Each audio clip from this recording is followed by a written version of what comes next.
هذه التجربة يعني هو السياق الموضوعي الذي يرضيك ويرضي القرآن، ولكن الكلام لك لأنه أنت صاحب هذه التجربة.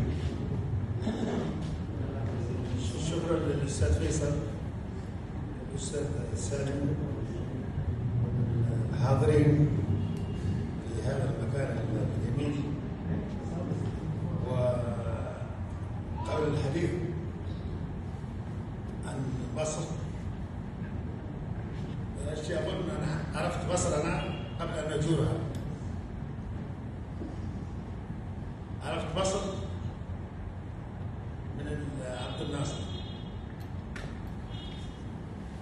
عرفت مصر من خطابات عبد الناصر من ثورة 23 يوليو، عرفت مصر من محمد حسين هيكل